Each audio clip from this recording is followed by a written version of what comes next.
Good morning বন্ধুরা, Karimganj daily নিউজে আপনাদের স্বাগত জানিয়ে শুরু করছি আজকের গুরুত্বপূর্ণ সংবাদ শিরোনামগুলি। তৃতীয় বর্গের পরীক্ষার্থীদের জন্য সুখবর। 15 সেপ্টেম্বর রাজ্যে অনুষ্ঠিত তৃতীয় শ্রেণীর পদের নিয়োগ পরীক্ষার প্রার্থীদের সুবিধার জন্য 12 জোড়া স্পেশাল ট্রেন চালানোর সিদ্ধান্ত এনএফ রেলের। বিস্তারিত থাকবে প্রতিবেদনে। উচ্ছেদ নিয়ে তুলকালাম সোনাপুরে, পুলিশের গুলিতে মৃত্যু 2 প্রতিবাদকারীদের আক্রমণে জখম ম্যাজিস্ট্রেট, ডিসিপি সহ 50 জন পুলিশ কর্মী। সামাজিক মাধ্যমে পরীক্ষা নিয়ে বিভ্রান্তি ছড়ালে ব্যবস্থা নেবে পুলিশ।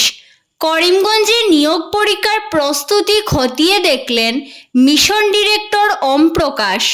ভারতীয় নাগরিক সুরক্ষা সংহিতার 163 ধারার অধীনে জেলা ম্যাজিস্ট্রেটের নিষেধাজ্ঞা জারি। পরীক্ষা পর্ব নির্বিঘ্নে সম্পন্ন করতে তৎপর জেলা প্রশাসন। নিলামবাজারে স্কুল ছাত্রী নিগ্রহের ঘটনায় শেষ পর্যন্ত জেল হাজতে অভিযুক্ত আমিন হোসেন। কালীগঞ্জের তেলিখালের পাড়ে এক যুবকের গলাকাটা লাশ উদ্ধার। এই ঘটনাকে কেন্দ্র করে চাঞ্চল্য দেখা দিয়েছে এলাকায়। মণিপুর হিংসার আগুনে জ্বললেও অবৈধভাবে মাদক ও নিষিদ্ধ বার্মিজ সামগ্রী পাচার অব্যাহত।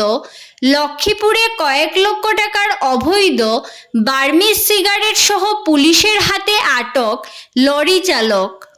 বিস্তারিত প্রতিবেদনে যাওয়ার আগে প্রত্যেক দিনের গুরুত্বপূর্ণ খবর পেতে অবশ্যই ভিডিওটিতে একটি লাইক করে ইউটিউব চ্যানেলটি সাবস্ক্রাইব করে পাশের বেল আইকনটি বাজিয়ে রাখবেন এবং ফেসবুক পেজটি ফলো করে ভিডিওটি শেয়ার করবেন।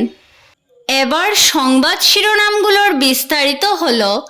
15 সেপ্টেম্বর রাজ্যে অনুষ্ঠিত সরকারি বিভিন্ন বিভাগের তৃতীয় শ্রেণীর পদের নিয়োগ পরীক্ষার প্রার্থীদের সুবিধার জন্য 12 জোড়া স্পেশাল ট্রেন চালানোর সিদ্ধান্ত নিয়েছে এনএফ রেল।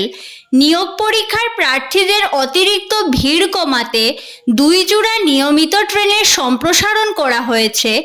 এনএফ রেলের দেওয়া তথ্য অনুযায়ী শিলচর করিমগঞ্জ এবং শিলচর জামিরা রুটে পরীক্ষার্থীদের জন্য স্পেশাল ট্রেন চালানো হবে। 0517 নং করিমগঞ্জ শিলচর পরীক্ষা স্পেশাল আগামী 14 সেপ্টেম্বর রাত 8টায় করিমগঞ্জ থেকে রওনা দিয়ে এদিনই রাত 10:30 শিলচর পৌঁছাবে। ফেরত যাত্রার সময় ট্রেন নং 0518 শিলচর করিমগঞ্জ 15 সেপ্টেম্বর রাত 12:05 শিলচর থেকে রওনা দিয়ে রাত 2:40 করিমগঞ্জ পৌঁছাবে। গরু খুঁটির পর এবার সোনাপুর।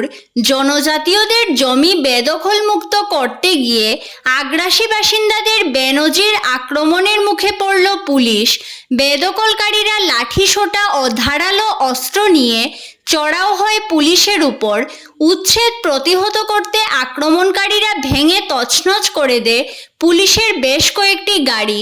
পরিস্থিতি নিয়ন্ত্রণ করতে গিয়ে পুলিশও কয়েক রাউন্ড গুলি চালায় প্রতিবাদকারীদের লক্ষ্য করে। এতে ঘটনাস্থলেই মারা যান 2 জন। মৃতরা হলো হায়দর আলী ও জুয়াহিদ আলী। এদিকে প্রতিবাদকারীদের আক্রমণে ম্যাজিস্ট্রেট, ডিসিপি সহ 50 জন পুলিশ কর্মী অল্প বিস্তর জখম হয়েছেন বলে জানা গেছে। এরপর পরিস্থিতি আরও ভয়ঙ্কর হয়ে ওঠে।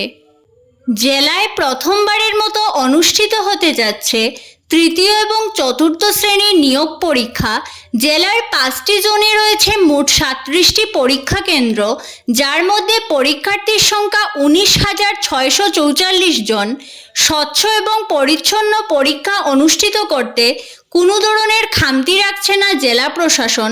প্রশাসনিক বৈঠক থেকে শুরু করে গত 2 দিন ধরে পরীক্ষা কেন্দ্রগুলো পরিদর্শন করে যাচ্ছেন ডিসি, এসপি এবং এএসপি। নিয়োগ পরীক্ষার সময় অসৎ উপায় অবলম্বন করলে কঠোর ব্যবস্থা নেওয়া হবে বলে জানিয়েছেন রাজ্যের মুখ্যমন্ত্রী। ইতিমধ্যে রাজ্য সরকার অসৎ উপায় রোধ করতে কঠোর আইন প্রণয়ন করেছে। শাস্তি হিসেবে 3 থেকে 10 বছরের জেল হতে পারে, সেই সঙ্গে রয়েছে জরিমানাও।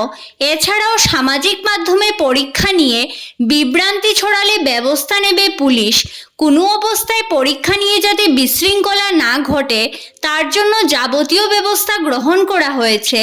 আগামী রবিবার অনুষ্ঠিত 3য় শ্রেণীর পদে চাকরির পরীক্ষার প্রস্তুতি খতিয়ে দেখতে করিমগঞ্জে উপস্থিত হয়েছেন সমগ্র শিক্ষা অভিযানের মিশন ডিরেক্টর ডক্টর ওম প্রকাশ। স্কুল ছাত্রী নিগ্রহের ঘটনায় শেষ পর্যন্ত অভিযুক্ত যুবককে জালে পুরতে সক্ষম হয়েছে নিলামবাজার পুলিশ।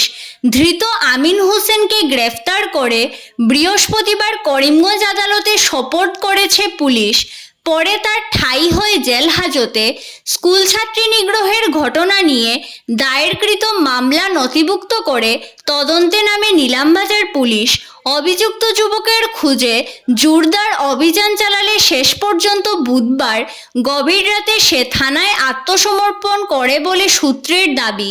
ধৃত আমিন হোসেনকে জিজ্ঞাসাবাদ চালিয়ে নিলামবাজার পুলিশ বৃহস্পতিবার করিমগঞ্জ আদালতে সোপর্দ করলে আদালতের নির্দেশে জেল হাজতে পাঠিয়ে দেওয়া হয়। মণিপুর হিংসার আগুনে জ্বললেও অবৈধভাবে মাদক ও নিষিদ্ধ বার্মিজ সামগ্রী পাচার অব্যাহত রয়েছে। লক্ষ্মীপুর পুলিশের অভিযানে বিভিন্ন সময়ে মাদক ও বার্মিজ সামগ্রী সহ পাচারকারী ধরা পড়ছে।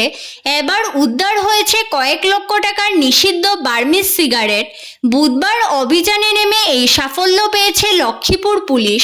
সঙ্গে গ্রেফতার করা হয়েছে লরি চালক মণিপুরের দামচা সিংহকে। বৃহস্পতিবার তাকে লক্ষ্মীপুর আদালতে হাজির করা হলে আদালতের নির্দেশে পাঠিয়ে দেওয়া হয়েছে শিলচর জেল হাজতে। পুলিশ সূত্রে জানা গেছে, বুধবার সন্ধ্যায় লক্ষ্মীপুর থানাধীন শিলচর ইম্ফল 37 নং জাতীয় সড়কের ফুলেরতল বাইপাসে নাকা চেকিং চলাকালীন লক্ষ্মীপুরের এসডিপিও পার্থপ্রতিম দুয়ারার নেতৃত্বে মণিপুর থেকে আসা একটি লরি আটক করে উদ্ধার করা হয় অবৈধ বার্মিজ সিগারেট সহ ধৃত লরি চালক। ধন্যবাদ সবাইকে। আরও নতুন নতুন খবর পেতে করিমগঞ্জ ডেইলি নিউজ পেজটিকে ফলো করে সঙ্গে থাকুন।